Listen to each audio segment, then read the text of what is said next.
Assalamualaikum warahmatullahi wabarakatuh. Perkenalkan, nama saya Muhammad Iqbal dari kelas 12 MIPA 3. Di sini saya ingin menyampaikan dampak buruk dari media sosial untuk melaksanakan ujian praktek bahasa Indonesia.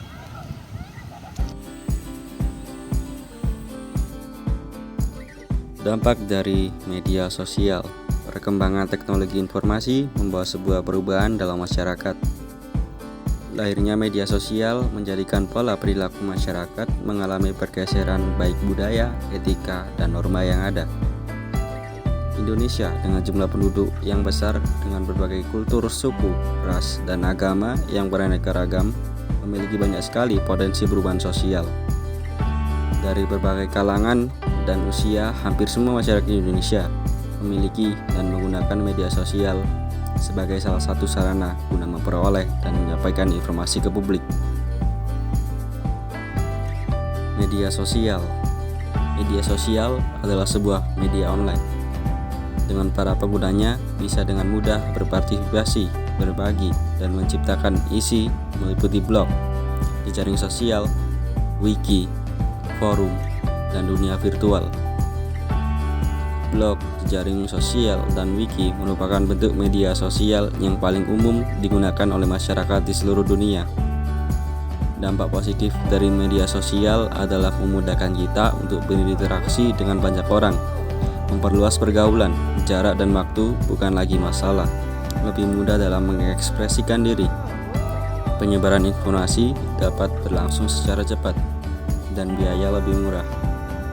Sedangkan dampak negatif dari media sosial adalah menjauhkan orang-orang yang sudah dekat dan sebaliknya. Salah satu dampak buruk dari media sosial yang sekarang ini marak terjadi ialah cyberbullying. Cyberbullying ialah perundungan dengan menggunakan teknologi digital. Hal ini dapat terjadi di media sosial, platform chatting, platform bermain game, dan ponsel. Adapun menurut Think Before Text, cyberbullying adalah perilaku agresif dan bertujuan yang dilakukan suatu kelompok atau individu menggunakan media elektronik secara berulang-ulang dari waktu ke waktu terhadap seseorang yang dianggap tidak mudah melakukan perlawanan atas tindakan tersebut. Jadi terdapat perbedaan kekuatan antara pelaku dan korban. Perbedaan kekuatan dalam hal ini merujuk pada sebuah persepsi kapasitas fisik dan mental. Cyberbullying sering terjadi. Hal ini bisa terjadi karena postingan dalam suatu platform tidak sesuai dengan satu penyintas. Karena ketidakpuasannya, ia menjelek-jelekan karya pembuat tersebut. Setelah konflik memuncak, si penyintas mengatakan bahwa itu hanyalah gurauan, tidak usah dimasukkan ke hati. Kebanyakan orang di negara kita selalu menyelesaikan masalah dengan cara mengubur masalah tanpa menemui titik temunya. Kita tidak dapat membayangkan bagaimana perasaan si pembuat karya bila rezekinya diputus hanya karena sebuah ejekan dengan rasio akan muncul pertama untuk dibaca. Dampak buruk lainnya adalah penyebaran hoaks. Informasi yang direkayasa menyebabkan terjadinya fitnah di mana-mana. Seperti yang sering terjadi sebelum dan yang akan datang. Pepatah mengatakan, jadilah jahat untuk menangkap orang jahat. Pernyataan ini salah.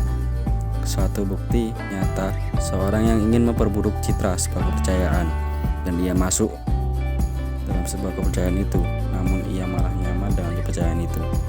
Kata yang tepat adalah menyamar. Seorang dengan kepercayaan bermodal KTP dapat menciptakan sebuah perang saudara, seperti teroris yang mengatasnamakan dirinya sebagai agama Islam. Apakah orang itu benar-benar Islam atau hanyalah dia KTP saja? Kalaupun mereka benar-benar beragama Islam, mereka itu hanyalah seorang yang suka jalan pintas. Daripada menyebarkan kepercayaan dengan kekuasaan, lebih baik menyebarkannya dengan kelembutan hati persaudaraan. Karena sepandai-pandainya orang mencari jalan pintas, pasti akan menemui jalan buntu.